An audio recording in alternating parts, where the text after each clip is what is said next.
All right, welcome to our Friday Flex. This is your host, Keith and Joseph. Our special guest is not here today. She's with her mom. And so we are going to do part 2 of our communication series, 8-part, maybe even 10-part, depending on how well it goes. But I think we're all connected. Like centipedes. Like centipedes, just 100 legs? 100. There you go. You got it. You got it. All right. So today, last week we talked about the communicating with those that really can't properly communicate, especially children, and having some level of grace and understanding. Like, hey, we have to use our intuition and also understand that, we have to be mindful that if they can't communicate, they can't communicate. So we have to do our best to facilitate them in their lack of communication skills. So, let me make sure. 1 second. Sorry. There we go. All right. It says slow connection. Oh. Yeah. We talked about. So we talked about. Briefly, the 5 communication styles: passive, passive-aggressive, aggressive, manipulative, and assertive communication styles. And so, I'm sorry. So today we'll talk about the passive communication styles, and I'll read just a couple points, and then we'll go into our discussion. So you all can look online, and you can see different examples of these different 5 communication styles to familiarize yourself with. But I wanted to start with passive today because I know that as a child, and even in early adulthood, that my communication style was more passive than it currently is now. And so let's look at the overview of what the passive communication is defined as.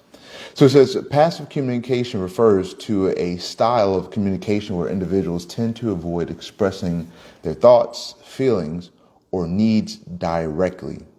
So I'll read that again. Passive communication refers to a style of communication where individuals tend to avoid expressing their thoughts, feelings, or needs directly. It often involves a lack of assertiveness and an unwillingness to confront conflicts and express personal boundaries.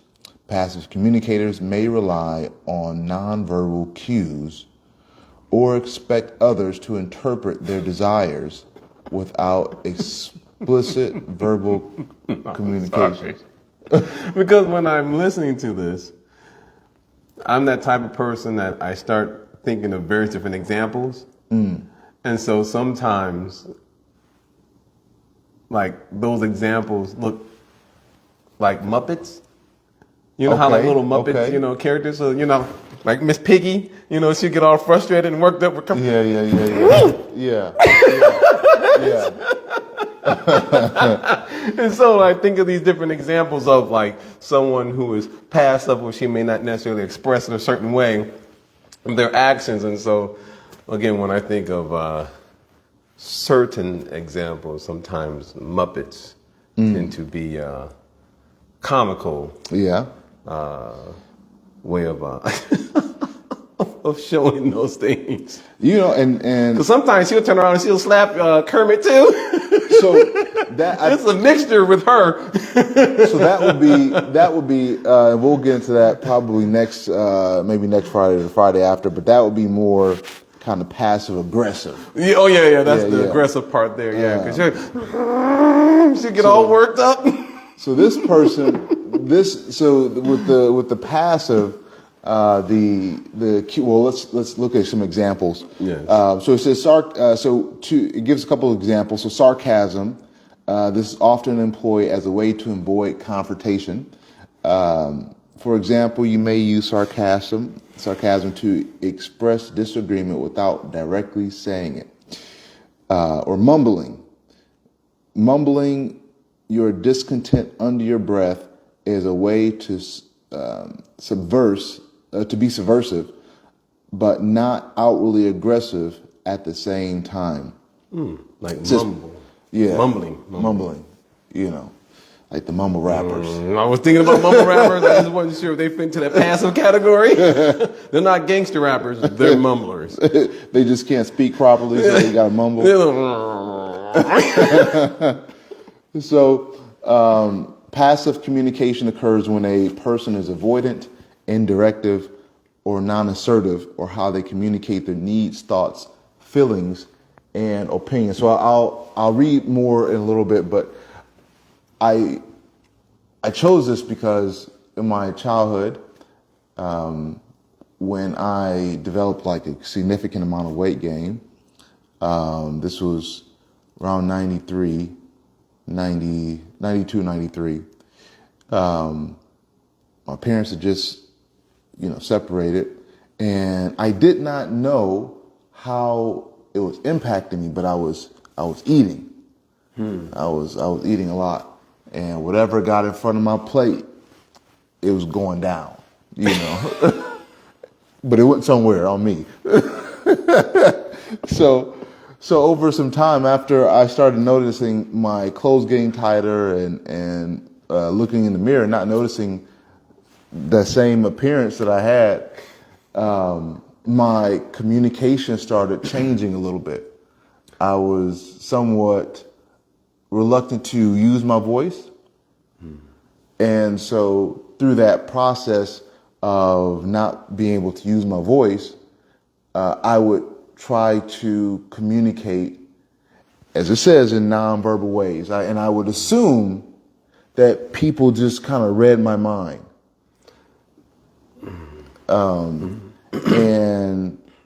And that was my mode of operation for some time, because I didn't feel like I had a valuable voice because of how I looked, especially getting teased, because when I was 5, 6, and 7, it was I was this active, outgoing, like I'd share all my thoughts as they entered my brain, because my physique, I felt like as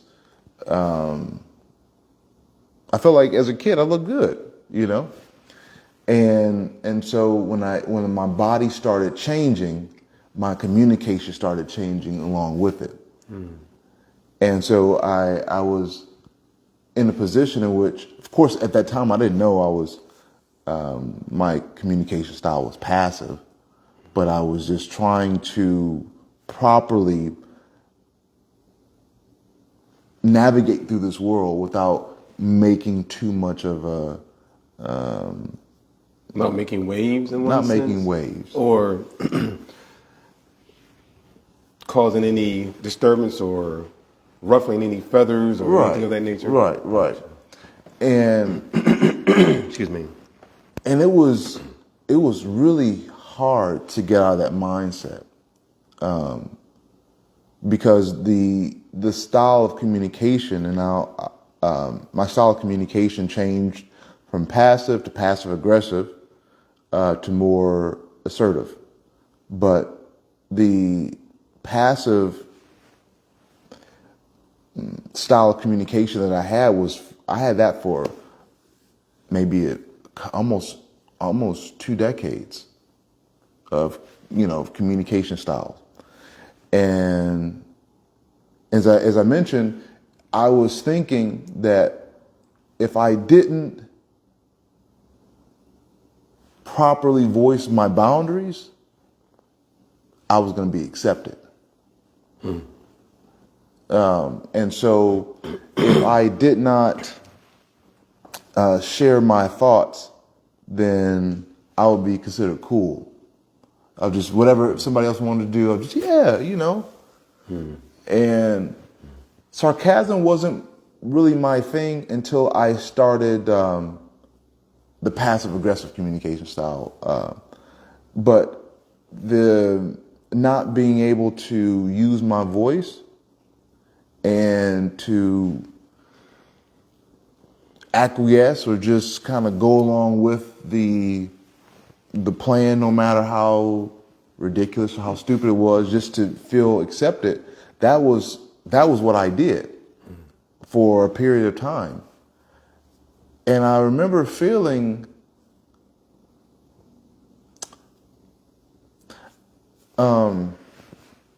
I felt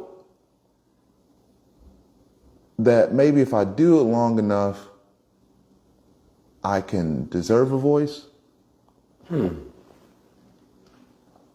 Meaning, like, if I go along with it, then I'll have the social proof in order to just actually share.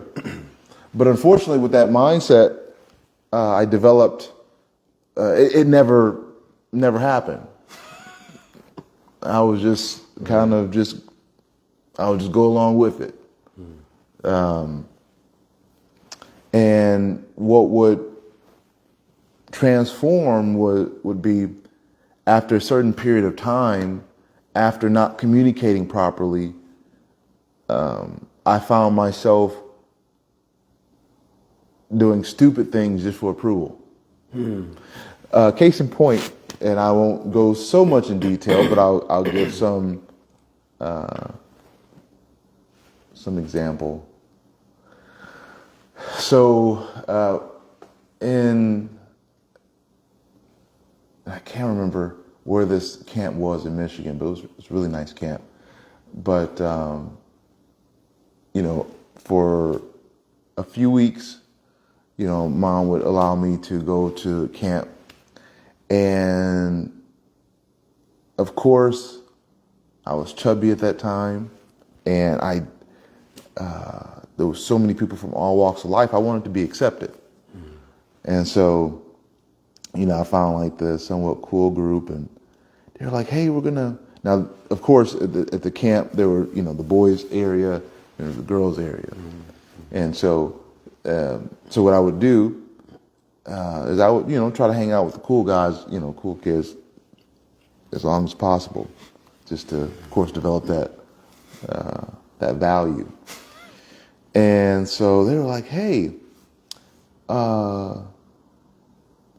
let's go in front of the girls' area and just do some wild stuff. I won't explain the wildness, but you have an imagination. Oh no!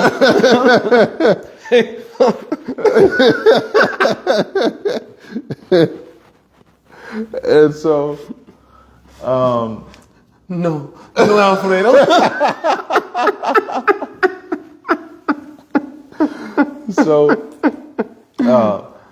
So I remember after trying to act in such a way to gain, social proof, to gain value, I remember walking away feeling like, why did I do that?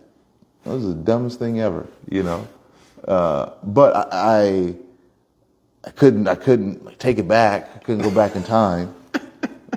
Fortunately, we didn't get kicked out, or the camp authorities didn't.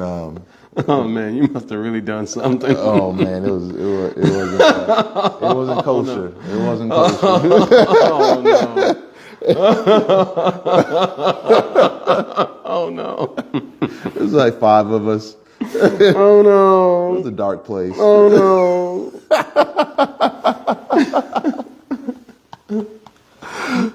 And so I was thinking, why am I doing this? And still, it didn't dawn on me to, not do something to that degree somewhere else again, because I wanted to be a part of it. I wanted to be an active member of the cool group. So if that meant you had to pay your membership dues. that was my fee.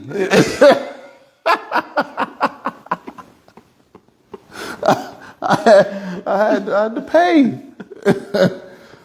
you know, and and that wasn't the only experience. Oh, habitual. It was habitual. It was a habitual line crosser, just stepping over a line. So, but at that time, I didn't see anything too wrong with it. I knew it was risky. You know, it was. My mom found out. This is over 30 years ago, so you can't hold this against me now. But I knew if I didn't step too far over the line, just a little over, you know, then I'll be okay and I'll be accepted. But still, I wasn't accepted. I got those, oh, he did it, wow, you know. And that felt good for some time, you know. One of the stupid brave kids, you know. And but it didn't give the value. It didn't give me the value or the ability to properly communicate. And I think many of us in life do things in which if we use this passive style of communication, we've acquiesced or we've accepted things that if we would have thought long and hard about, we probably wouldn't have accepted it. Probably would not have allowed this to transpire or whatever to be said, because we would have been able to stand up for ourselves. Or before I read any more, any thoughts on? I was just thinking how, I mean, there are many, referring to just youth for right now in terms of that example, how at one point or one time or another, we may do different things to gain the acceptance. As you were pointing out, the cool kids and Right. wanting to gain their acceptance and hopefully eventually, you know, they would accept you in such a way that you felt comfortable enough to even use your voice and so forth to get some recognition or just to be appreciated and valued in some way, shape, or form. And I was thinking of, again, youth, children who, a lot of us as children, or when we're children, are very passive because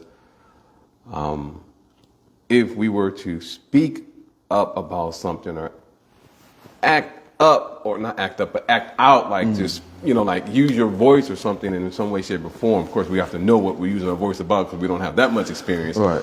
But a lot of times we are either whipped or punished or put down by the adults because either the parents or the other adults in the community or neighborhood or home or at school, because we see it a lot at school as well, is like if you were to speak up or say anything, you're considered to be defiant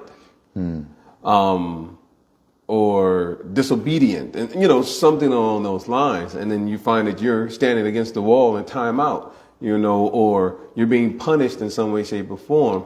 And it's unfortunate. Again, as you're sharing your example, and of course I'm thinking about so many other different things in terms of other children, youth, you know, during that time in their life, where they need to be heard. There needs to be at least some parent, you know, someone that can be trusted. That's the important part too. Because there are people who they may show that they're listening, but really they're predators. So there's those type of people out there in the world too. But someone who actually can be truly trusted, where a child can actually be able to share what's in their heart, what they're experiencing and going through. I was thinking about one young girl when I was in school. She told my mother immediately, we were about 5 or 6 years old, that I'm going to marry Joseph. Oh, you 5 or 6? Oh, she knew what her goals were in life. She knew you were involved in these goals, and there was nothing stopping her. She was like, I'm going to be a dentist, and I'm marrying Joseph. He's going to have a great mouth. Cheese!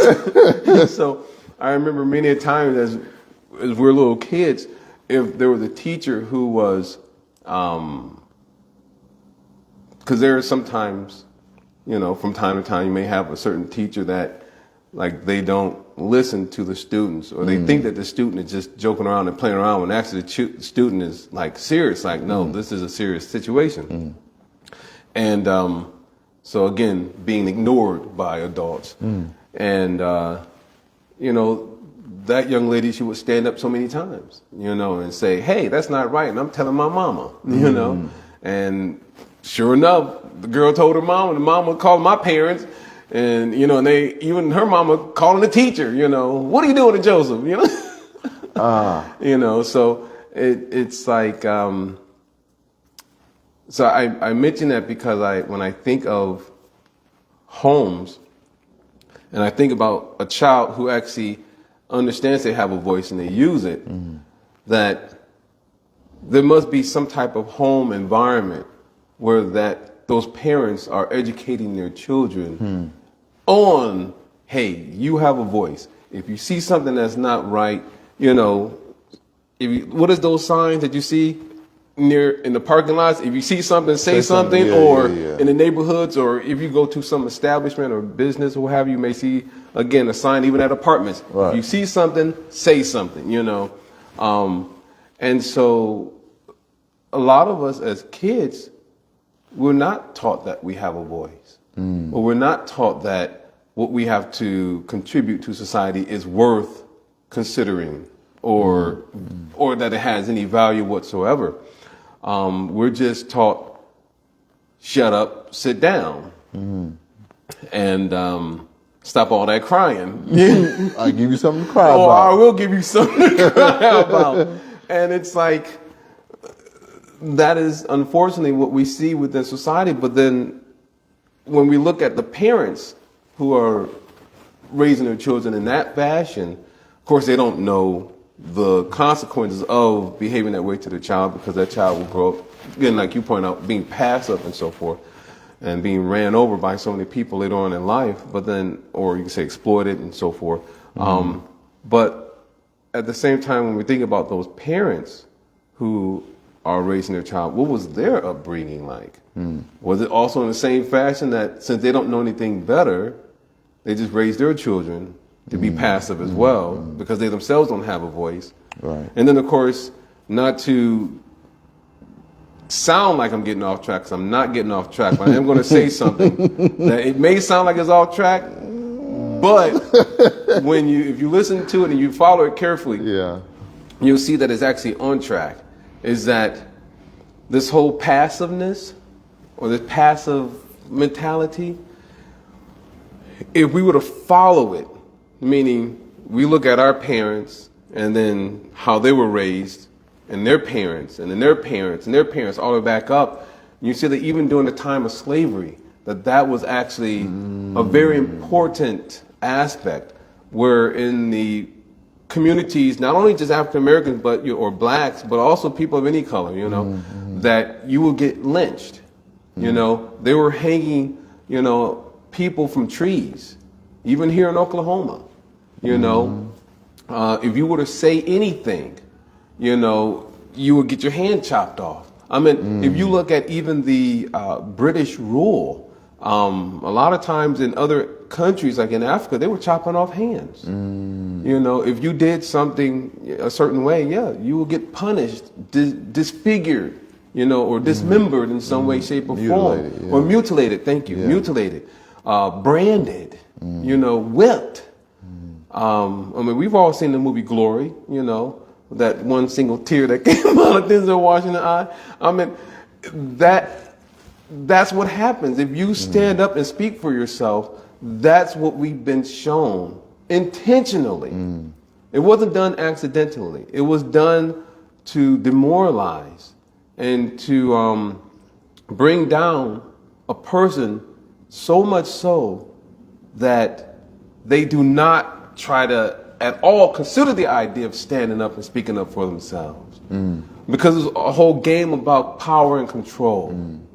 And again, I'm not going off topic. I'm just pointing out that that was the original purpose, and unfortunately, it has been passed down like an heirloom from one generation to the next generation to the next generation. Here, you can have this. Yes, here. I want you to be passive, you know, because and then if you were to speak up, let's say if you, not you, but I'm just saying back at a time, Right. those times, if you were to speak up, yes, you yourself could be hurt and harmed. But then other family members would be hurt and harmed too. You know, and during those times, the colonial powers, they were raping women. They were purposely taking the men, separating them from the families, whipping them and lynching them and the whole thing, then raping the women. Or you raping a man. That's true too. Men were also getting raped as well. There's a book by Mark Matabane, an African, and he spoke about how he was raped in Africa. Kafir Boy, I believe that's the name of the book, Kafir Boy, by Mark Matabane. You guys can read that on your own time. But the thing is that has been a system implemented in the society that has been passed down. And the reason why I'm putting these things out is because we have an opportunity, because we're recognizing it, right? We have an opportunity to break those chains.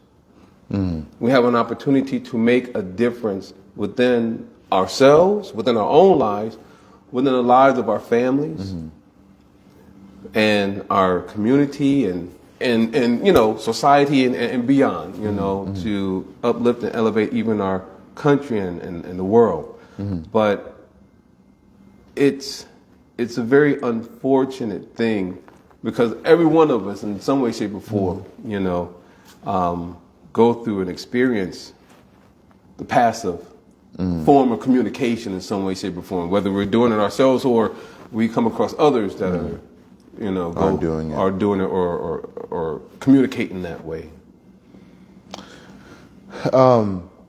Question for you: how do you feel your? Well, first, before we go into that, your mom mentioned you're 5 and that she is a pediatric dentist now. And yeah, so she did what she did, but she didn't get me. she's probably watching right now. Oh dear, I got him. He's next. No, she's married. Yeah, she's married. That's good. You're so funny. It's like, oh yes, that's good. So she's living her life. So my question to you is: can you pinpoint what your communication style was? Now, mind you, we haven't went through all the communication styles, so I know. But can you recall what do you think your communication style was as a child? I know I wasn't, well, again, as you rightly pointed out those details, most likely it was passive, because I was not the type of person that wanted to, I would say it was passive because even if I wanted to say something, I wouldn't say anything because I knew I would get, you know, some type of backlash in one way, shape, or other. Other thing is, sometimes I wasn't even quite sure what I was experiencing and feeling. You know how you feel certain emotions and so forth? And if you're not really aware of all your emotions and how that eventually affects you at that moment and, of course, later on down the road, you know, you're just not aware. You're just noticing that you just got a lot of emotions going through you. So there will always, obviously, be eventually some form of frustration, anger that it would lead to.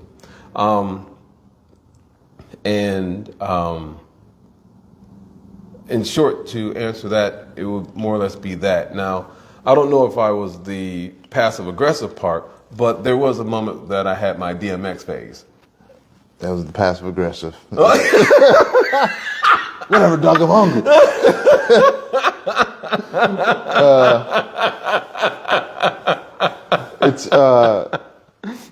I'll mention something and I'll read a little bit more and we'll talk about it. But so you mentioned, the DMX phase, or like the anger, the lashing out, and as I was, but not just to anybody, but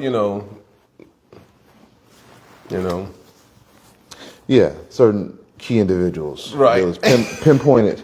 Yeah. It was like, you don't get all this. because you had to make sure you protected yourself too. Because when Yeah. you're in a different school, like, Yeah. I mean, there were times, it depended on the situation. And, like, I remember one time there was this one guy who used to run track with me. Or we were on the track team together, I should say. And I remember we were in the lunchroom. He was older than myself. Yeah. And on that day, there was fried chicken. Fried chicken. Fried chicken. And he took my chicken wing. He took your chicken wing. And at that moment, I was not passive, but I was definitely made sure I got my across in front of hundreds of kids. Yo. And in the lunchroom, too, I was like, yo, this dude took my chicken wings. I made sure, because he didn't ask me, are you going to eat your chicken wings? And there was no friend that I had next to me that said there are consequences and repercussions for taking the chicken wings. But yeah, I made sure he felt every bit of that. I didn't hit him, but I just made sure that my voice was used. Now, it wasn't that I had used it all the time, but I would let certain things bottle up, and I would just wait for that opportune moment, just for the right person. Just for the right person. To bless them. Just bless them. The Blessings, anointing. Like, here's a gift. The anointing of these chastisements. I have a similar situation. It wasn't with the chicken wing, but it was with chicken. Why I gotta be around chicken? What's up with us? I don't know. I guess maybe it's a black thing. I guess I don't know. So, It was never a watermelon. I tell you that. There's plenty of that. Okay, I'm sorry, y'all. So what had happened was. What had happened? So before I explain the story, I'll share that the frustration that is felt when one is a passive communicator. Your mom got something to say? Who's it? My mama said something. I didn't catch it. Okay. Oh, let's go ahead and read this. Okay. Hold on. I don't want to. I don't want you to lose your train of thought either. No, I won't. Okay. I need this. All right. It says Joy was a logical thinker, and he would question certain things. I listened to him and would answer him accordingly. This occurred because I encouraged him to speak up. Now that's because of my mama. Yeah. But- yeah. Outside of mama, that was the only saving grace. That's the Gotcha. reason why I'm okay in this world, because of my mama. She saved me. But Yeah. Thanks, Mama. thanks, mommy. But in terms of like outside of that, there really wasn't anyone that actually cared. At least it appeared that they cared. Now, of course, I did have some friends. There were some individuals who I felt that I could, talk to some degree. Like the Addams Family. Like that. Not the TV show or the cartoon. Okay, real Addams. Really nice family. Really, really nice family. But I didn't really. I was also, just to be very clear, I was also that kid that didn't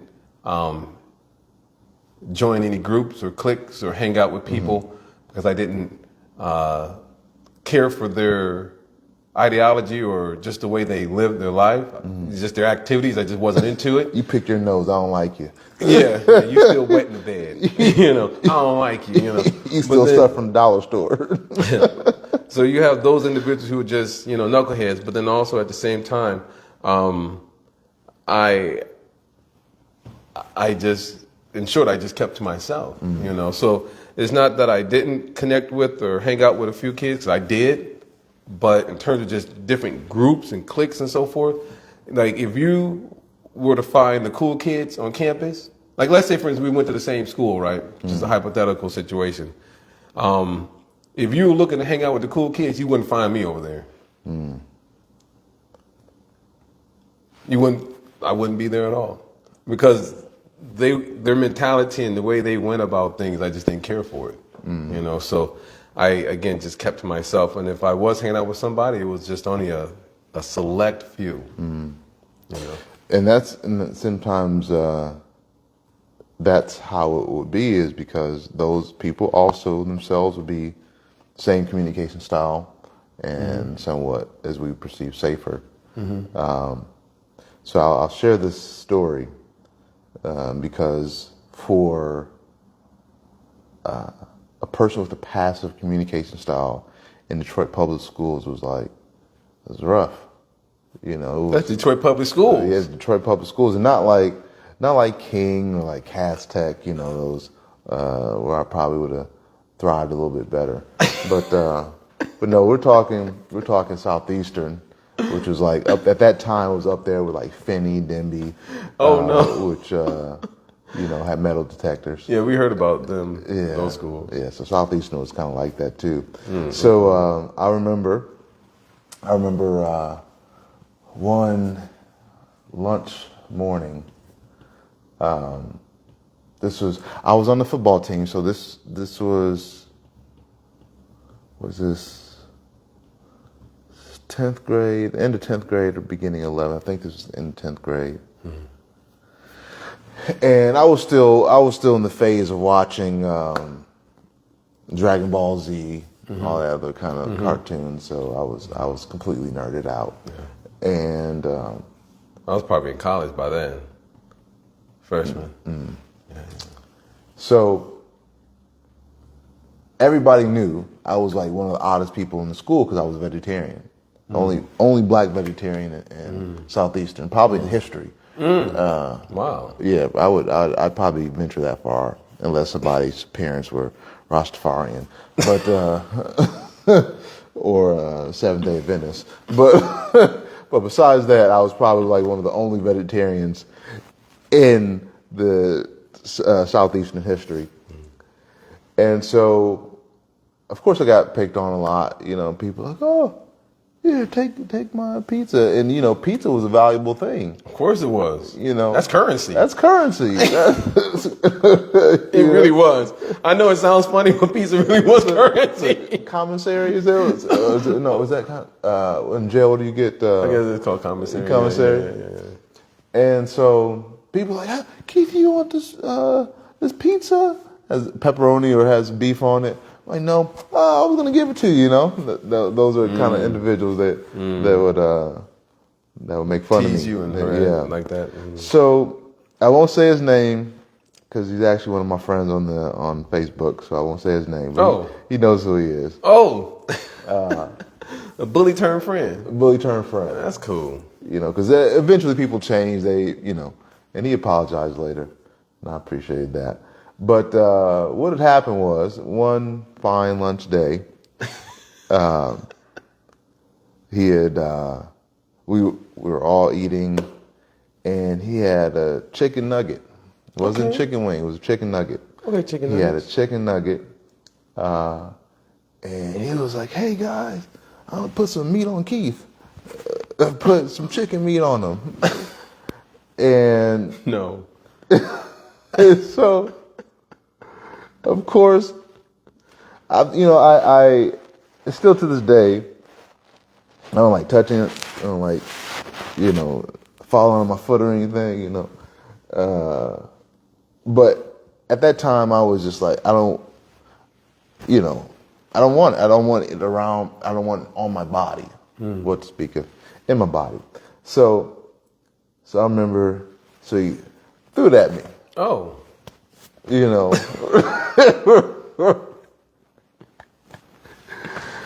Oh boy. And I remember being so angry.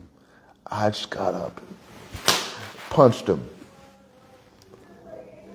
And everyone was like, oh, Keith punched him. Keith punched him. And, then I remember being from behind, someone had grabbed me and put me in a chokehold. I was like, where's this coming from? And then all of a sudden I woke up, and I was next to the little banister in the lunchroom. I'm like, looking around, who? It was the police officer, because, Southeastern, so we had a couple police officers there. Oh, so the police officer put you in the chokehold? Police officer put me in the chokehold to de-escalate the situation. Wow. Hopefully they grabbed the other person so that no one was... Nah. While you was in that chokehold? Nah. Okay. But I remember being like, what the hell's going on here? And I came back to reality, like, okay, this is what happened after, I had punched him. But it was funny because it was at that moment that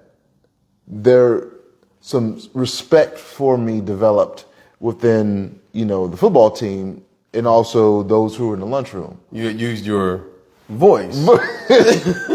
My voice.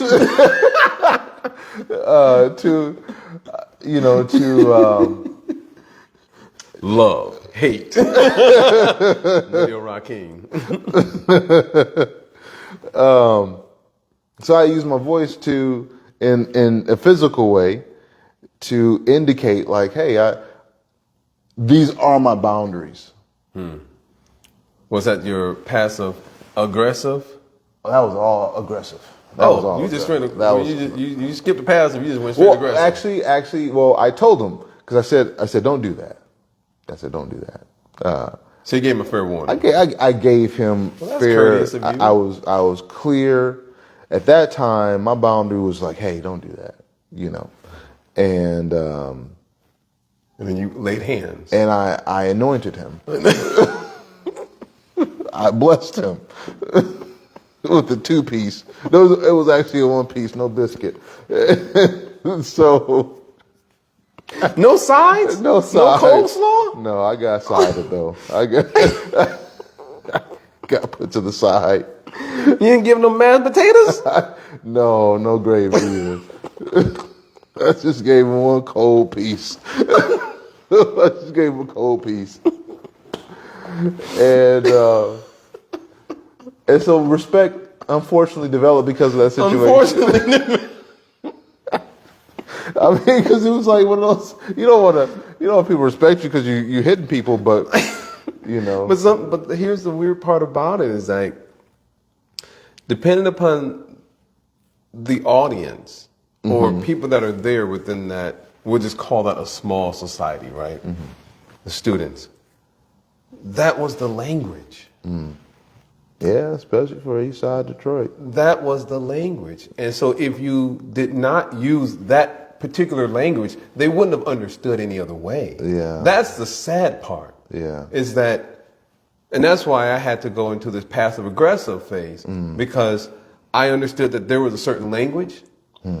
And as a musician, so here I am, as a musician, even if I was in high school, I had to walk with my instruments too. So I got, I got money on me, first of all. So here I am, I'm walking with money, because those instruments aren't cheap, right? Yeah. So I got money on me, right? It's obvious. It's not like I can just walk down the street and hide a French horn or hide a trumpet or something like that. No, I got money on me. And then the other thing is, if you were to get punched in your mouth, because I played brass winds. So I need my lips. You need them. So then for me, my mentality or thought was, if someone hits me in my mouth, I can't play my trumpet. And I enjoy playing my trumpet. So if I can't play my trumpet, then I might as well just go all the way.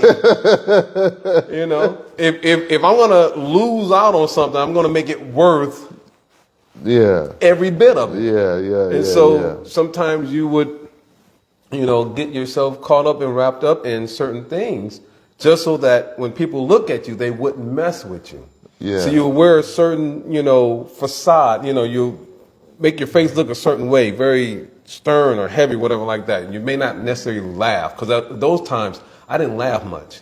Can you imagine me, who's known for just being happy and laughing and joking around, not joking, just a straight face for years?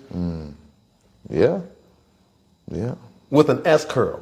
Oh, and then I had a little genuine little come down on the side. The sideburns.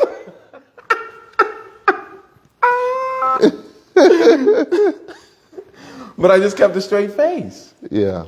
And I didn't laugh, didn't smile, you didn't see my teeth, just kept a straight face because then, or even, younger, you didn't know who was who, and you just need to make sure you protect yourself at all costs. And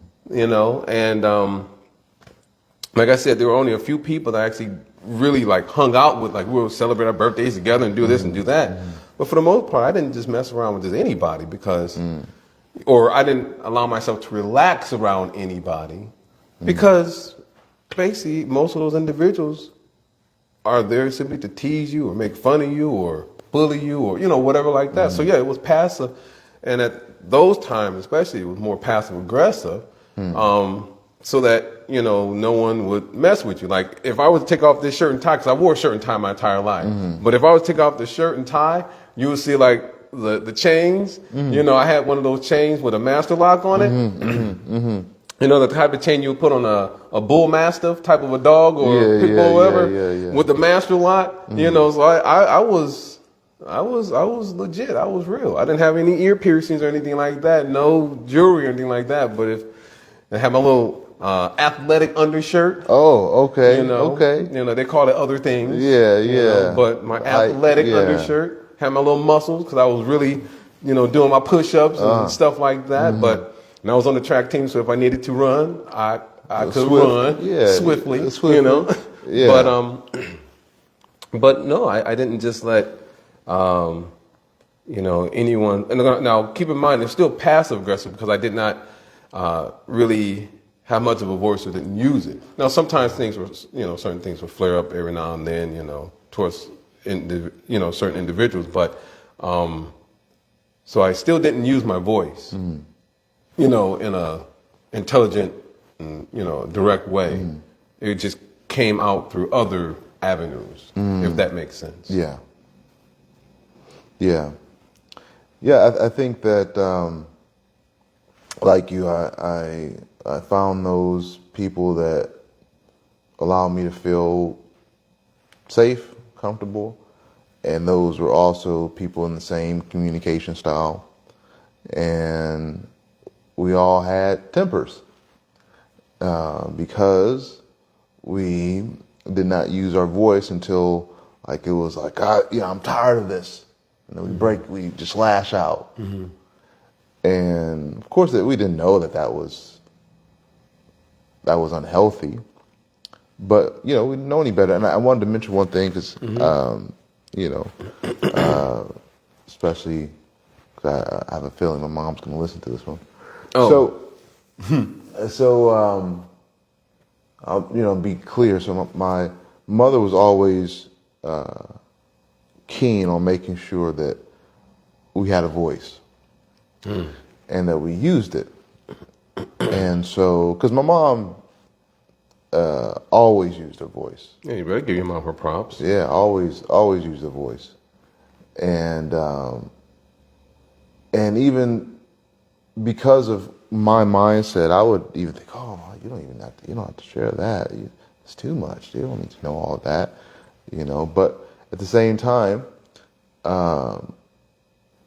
it was we had two different communication styles.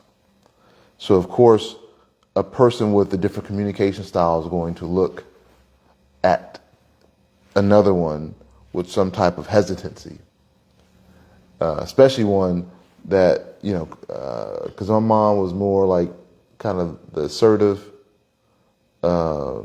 maybe aggressive, according to her nieces and other family members, but it's not like that anymore, Oh, that's her. She's on my. Oh no, you about to get it now. She gonna give you something to cry about now. So it was, but being able to see now that we had different communication styles, so I saw what at that point was what she was doing was healthy by expressing herself, but because I had this image of myself, despite how much I was encouraged to use my voice, I still didn't feel, based off of my self-image, that I should, if that makes any sense, use my voice. And so it was difficult because I knew that somewhere deep down inside I should be speaking, but I didn't feel I could. You know, in certain situations, in a lot of situations actually. And it did a number on my self-esteem. And I'll read a little bit more, and then we'll talk about it. And we're probably got a little less than 10 minutes left in this series. Hold on. Mom said something. Hold on. Oh, there's a heart. There's a heart. All right. So she says it with love. It says it with love. Well, she's coming from a place of love. All right. Oh, goodness. Where is it? Is that the end? No. Okay, just hearing those minute details about the chicken, and it still makes me angry. Oh. It is necessary now more than ever to use your voice. Don't get angry, Mom. This is 2 decades ago. This is a long time ago, and I made sure there was some, justice. There was a, He used his voice. Yes. So don't get angry. It's all good. It's all good. We're and you probably, I'm not sure if you heard, but yeah. So the person and I we communicate. We haven't communicated in a long time, but we've resolved that issue, and it was as Ebony was saying, it was, children can be cruel sometimes. Yeah. The other thought, because I know you're about to read here in a moment, but with this passive aggressive, as children, I was also thinking about what we are exposed to as children. Of course, today, not saying that there wasn't any media in the past, but we are from, I guess you could say, a generation where cell phones have become more popular. And, MTV had just come out in like 1981 or something like that. And so we're exposed to like different types of music and the way people live and behave. And so my point is, with social media as big as it is now, compared to our childhood, which we didn't really have any social media, it was like, you just saw the kids on the playground and that's where you would fight. Nowadays kids fight through social media. But the point that I want to make specifically about social media and just having access through cell phones and through computers, laptops, handheld devices, Palm Pilots, I believe that's what they're called, tablets, so forth, Blackberries, is that kids are exposed to so much inappropriate material, or they have access to a lot of inappropriate material that is so disturbing. And because they know, because most kids know, like if you see certain things or expose certain things, if you tell someone, you get in trouble for, why'd you see that? Or why are you involved in this or that? Yeah. And so again, being exposed to different things, whether what they may see in their home. So many children are exposed to seeing their parents doing drugs. Some children are exposed to their parents, because I grew up not necessarily like a gentle neighborhood. You have so many, people doing different, again, intoxicants. You have parents that are constantly fighting and yelling.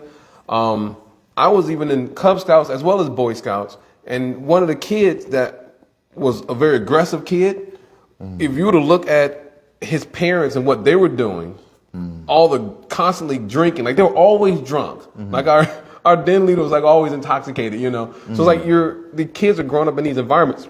Excuse me.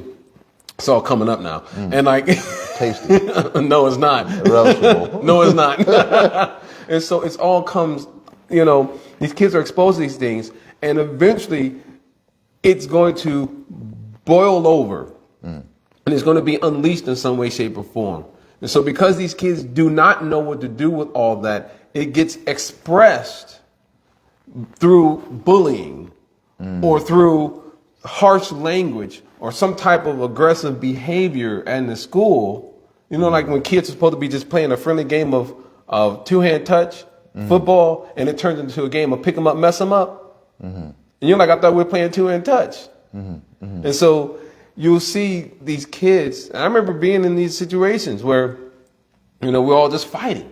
We're just having rock fights and all these different, looks like war zones in one shape or another, or like a bunch of brawling, simply because we had all this energy that's pent up, and because we didn't know how to use our voice, and we were seeing, adults that are supposed to be examples in society, but we're seeing them engaged in inappropriate things. Right. Or you found out that, like in the neighborhood that I grew up in, some of these kids, like the male cousins were raping their female cousins. Oh. Like across the street. Like you come out, you hear about it, or all these different things that's going on up and down the street. And so or I remember one night we were sitting in the backyard, my sister and some of her friends and stuff like that. And then you're seeing this guy hopping over the fence. It's like he a track star. And then you see the police running behind him because he just robbed a jewelry store at the corner. So you're seeing all these different things. How does a child, work through that?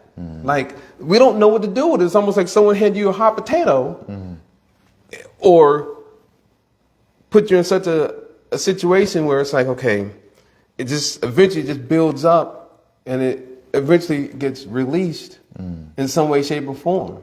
Maybe it may appear to the parents like the child is being defiant. Maybe it may appear to the maybe it appear to the parents that the child is over talkative, always talking about something, because there's something really going on that the child wants to express, but they don't know how to get it out. So it comes through just being talkative about different things, right? In other words, my point is, it gets expressed in some way, shape, or form by the child.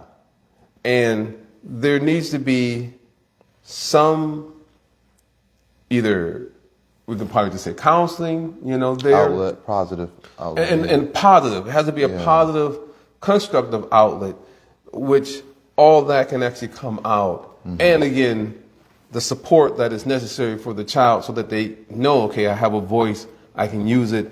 And the education, where they know what it looks like if they're being taken advantage of, or if, they're being exploited, or as I gave the example, if it wasn't last week, some time back, with a child being told that just because they were a great dancer, they didn't get the role because of the color of their skin, like racism and stuff like that. Just being educated and being made aware of those things.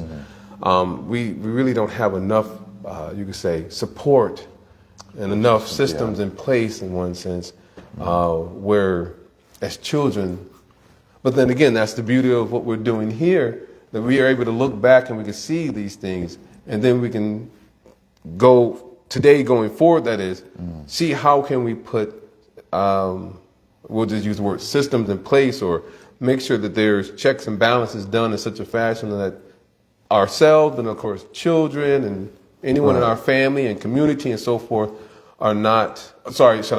are able to recognize that they have a voice, that there is a sacred space for them to voice themselves, and that their voice actually matters. Yeah, and that you don't have to get all the way to the point of anger to... or I'm not coming anymore. It's like, if we communicate, then actually we can start having deeper, more meaningful relationships. Yeah, and that's part of, this session, is to acknowledge where our communication style is at and how to evolve it. Because if we are dealing in passive, aggressive, manipulative, or aggressive communication forms, still to this day, then there's area opportunity, because as we'll go on within the next few weeks, we'll explain the symptoms of these communication styles and how to work on that. I think I kind of ran out of time, but I just wanted to read, maybe a couple other things.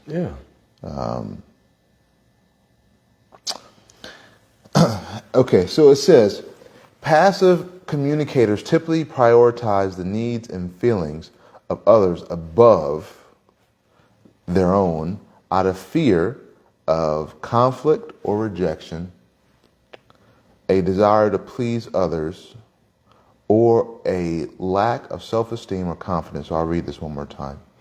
Passive communicators typically prioritize the needs and feelings of others above their own out of fear of conflict or rejection, a desire to please others, a lack of self-esteem or confidence. And this was me in childhood, teenage, and a little bit of my early 20s. It says such people hope to avoid confrontation above having themselves heard. Some people hope to avoid confrontation above having themselves heard. And of course we won't get into like Enneagram and so forth, even though we can go with Enneagram like for another hour into this passive communication style. But for people like myself who are defined as Enneagram 9s, we're called peacemakers. And peacemakers, two peacemakers. Oh, they're blessing people. A peacemaker is someone who all they want is this state of serenity, the peace in their mind. So whatever needs to be done to obtain or sustain peace, they will do, even if that means muting their voice. So anyway, but yes, this is all correct.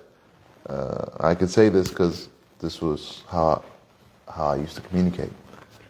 It says characteristics of passive communication include evasive language, not invasive, evasive language, failure to establish boundaries, indirect communication cues such as body language signals and nonverbal communication styles. They may often, check this out, they may often avoid eye contact, speak softly. And carry a big stick? No stick. Or hesitantly. And frequently apologize. They may, I'll read this again, they may avoid eye contact, speak softly, hesitantly, or even frequently apologize. Man, I will say this, and then if you want to share some points, then we could wrap up. I mean, there's so much more to read. But I remember when I was just becoming an agent, and somebody would share with me a frustration, and I'm so sorry. Yeah, I apologize. I would. Of course, we need to be sympathetic, and if possible, empathetic. But I would just apologize for anything. I would say, I'm sorry. Now mind you, I've been an agent for 10 years. So this was my late 20s. This was when I was starting to notice this form of communication style. That's 28, 20. Yeah. Anyway, late 20s. And so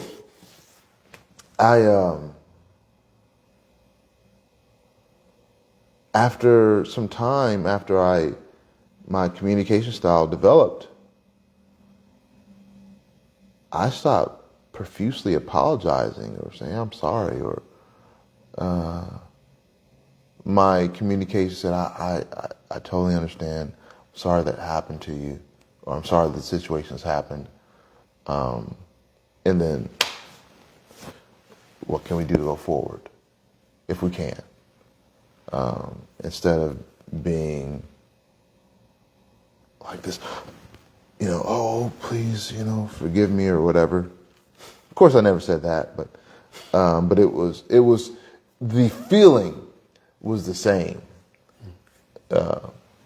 and so. And that didn't adjust until a little less than 10 years ago. And so these points that are being mentioned, they are for those who have that passive communication style. They can see themselves in what's being explained because it is. They do it. So, any last thoughts before we conclude?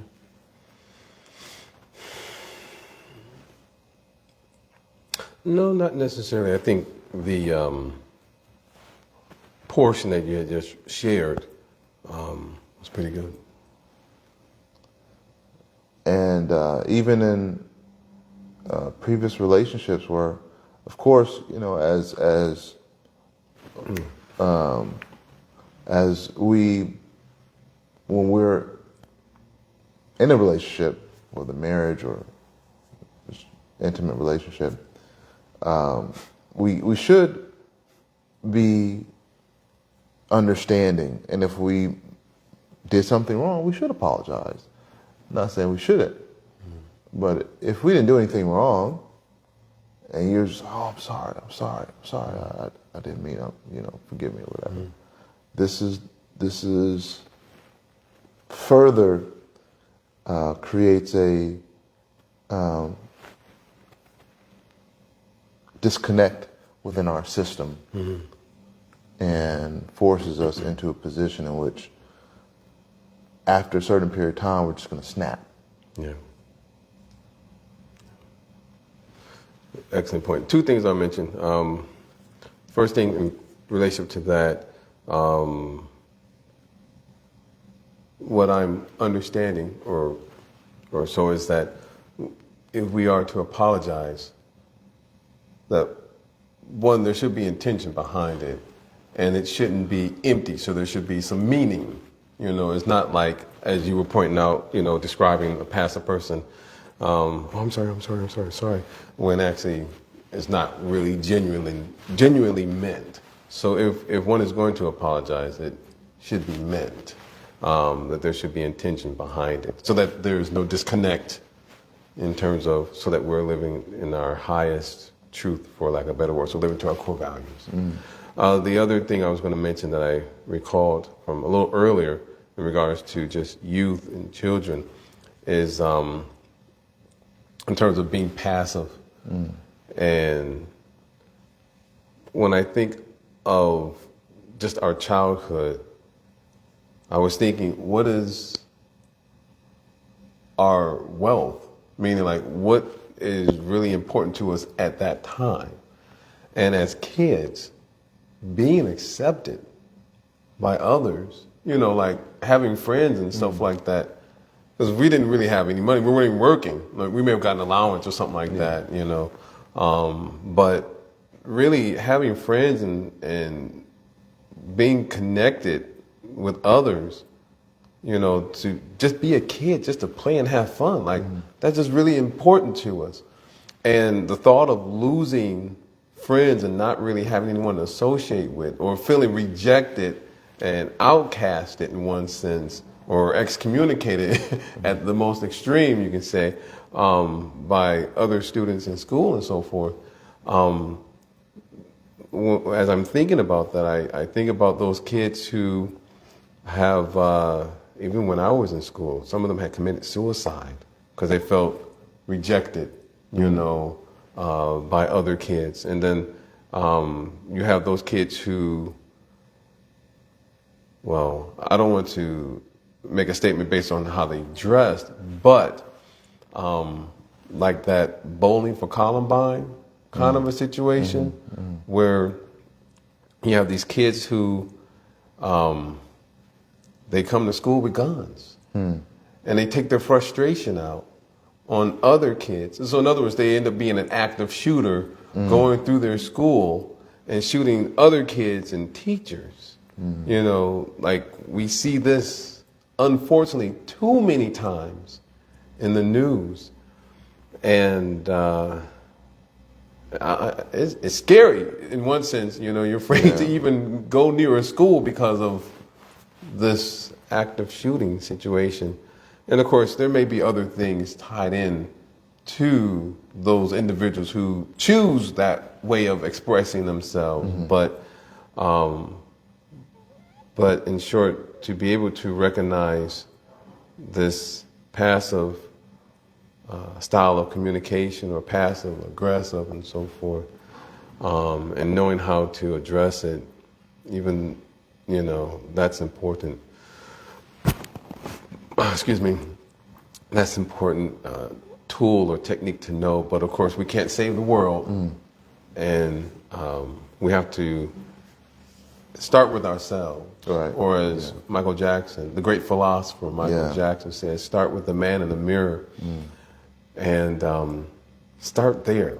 If we can just start there and work on ourselves, and as you were pointing out, you know, if we're stuck in a certain type of communication, you know, that is not beneficial to us, where we're not able to use our voice, and, you know, it's, again, in some way, shape, or form detrimental, then we should try to see how we can move out of that. And one example is, I remember my mother, she spoke with a therapist, and she was learning how to become assertive, you know, not aggressive, because she could be walking around with a baseball bat in her hand if she wanted to, but to be assertive. And so I think that's really cool, you know. Yeah. All right, so we went quite a bit over today, but I almost think we can extract maybe even 15 sessions out of communication. You're a freak. Hey, you know, when you got information like this, you can keep it going. So, all right, Keith Sweat, make it last forever. Make it last. So yes, hopefully you all enjoyed this session, and we may get to Enneagram communication for the passive series. Just to conclude, I'll figure out our time. But thank you, and until next time, stay flexing. flex. Have a great weekend.